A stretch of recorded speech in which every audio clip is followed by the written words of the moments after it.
নারীর প্রতি সকল প্রকার সহিংসতা ও বৈষম্যের প্রতিবাদে কয়েকটি নারী সংগঠন একত্রিত হয়ে সামাজিক প্রতিরোধ কমিটির ব্যানারে আয়োজন করেছে প্রতিবাদ সমাবেশ ও র্যালি।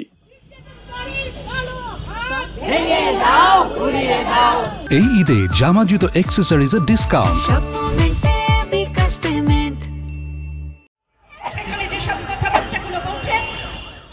আন্তর্জাতিক নারী দিবসে আজ সকাল 11টায় কেন্দ্রীয় শহীদ মিনারে নারীর ক্ষমতায়নে, সহিংসতা মুক্ত জীবন, সম অধিকার, সম মর্যাদা এবং সম সুযোগ চেয়ে বক্তব্য রাখে নারী সংগঠনগুলো।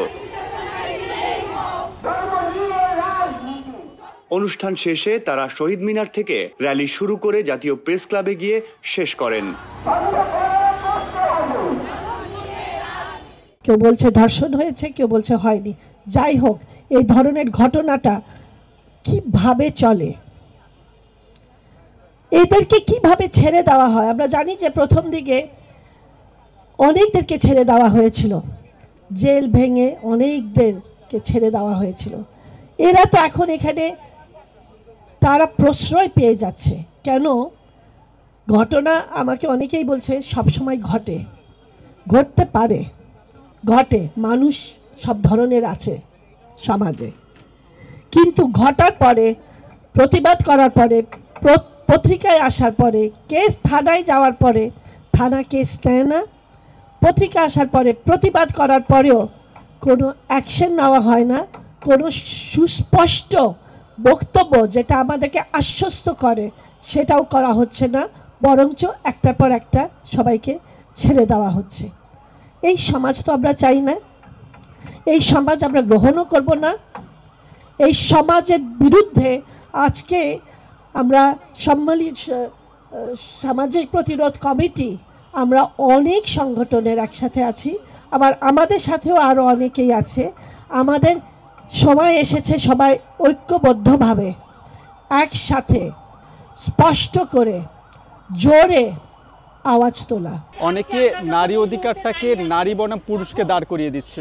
আসলে নারী অধিকার মানে নারী বনাম পুরুষ না, পুরুষতন্ত্র যেটাকে আমরা বোঝাচ্ছি সেটার বিরুদ্ধে।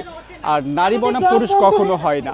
আমরা সবসময় লড়াইটা করছি নারী অধিকারের জন্য, কারণ নারীর পরিচয়টা সবার আগে আমাদের মা, আমাদের বোন, আমাদের সহধর্মিণী এবং আমাদেরই প্রেমিকা, আমাদেরই কন্যা। তো সেই নারী যখন ভালো থাকবে, মূলত আমাদের দেশ, আমাদের পৃথিবী ভালো থাকবে। তো নারীর সন্তান হিসাবে এই লড়াইটা সকল পুরুষেরও। তো পুরুষদেরকে নিশ্চিতভাবে তার পরিবারের নারী সদস্যদের অধিকারটা যদি সুনিশ্চিত করার আওয়াজটা তুলতে পারেন এবং তুলেন, তাহলে কিন্তু সমাজটা সুন্দর হয়ে যাবে, দেশটা এবং পৃথিবীটা সুন্দর হয়ে যাবে। আমাদের লড়াইটা মূলত নারী বনাম পুরুষ না, আমাদের লড়াইটা হলো মানুষ বনাম অমানুষ। সমাজে নারী পুরুষের সমান ভূমিকা আছে।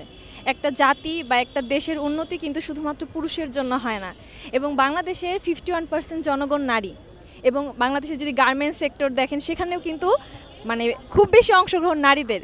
তো সেক্ষেত্রে একটা বিশাল জনগোষ্ঠীকে বিদ্বেষপূর্ণভাবে আচরণ করে, তাদেরকে নির্যাতন করে যদি আপনারা সমাজকে অনেক উপরে নিতে চায়, সেটা তো সম্ভব না।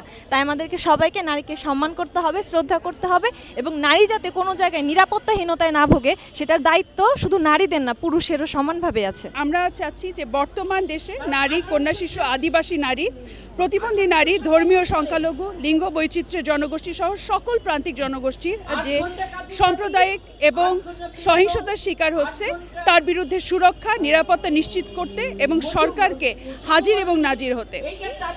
আমরা চাচ্ছি সমাজের প্রচলিত নারী বিদ্বেষী, নারীর প্রতি অসম্মানজনক প্রচার প্রচারণা বন্ধ হোক। ফলে সেটা শুধুমাত্র আমরা আন্দোলন করে হবে না, আপনাদের মতো যারা সংবাদকর্মী আছেন তাদেরকেও এই বিষয়ে এগিয়ে আসতে হবে। আমরা চাচ্ছি সমাজের প্রচলিত যে সমস্ত সকল বৈষম্য আছে তা দূর করা এবং সিডোর যে দুটো ধারা সংরক্ষণ আছে সেটা থেকে মুক্তি। আমরা চাচ্ছি যে নারীর প্রতি সহিংসতা, বৈষম্য বন্ধে, যৌন হয়রানি এবং উত্ত্যক্তকরণ প্রতিরোধে হাইকোর্টের নির্দেশনা অনুযায়ী পূর্ণাঙ্গ আইন প্রণয়ন করা মাধ্যমে সকল আনুষ্ঠানিক এবং অনানুষ্ঠানিক কর্মক্ষেত্র, শিক্ষা প্রতিষ্ঠান, রাস্তাঘাট এবং জনসমাগমে উক্ত আইনের যথাযথ প্রয়োগ এবং নিশ্চিত করা, এবং আইন প্রয়োগকারী সংস্থার মধ্যে আমরা আলাদা শাখা স্থাপন করা, যেখানে বিশেষভাবে প্রশিক্ষিত কর্মকর্তারা সংবেদনশীলতার সাথে নারী, প্রতিবন্ধী নারী এবং প্রান্তিক জনগোষ্ঠীর ব্যক্তিদের যৌন হয়রানি এবং লিঙ্গভিত্তিক সহিংসতার অভিযোগের বিষয়ে দ্রুত উদ্যোগ নিতে পারবে। এগুলো আমাদের অসংখ্য দাবির একটা দাবি, এবং সেই দাবির সর্বশেষ এবং সর্বপ্রধান যে দাবি সেটা হচ্ছে মৌলবাদ এবং উগ্রবাদ আগ্রাসী সংস্কৃতি থেকে সমাজকে মুক্ত করা।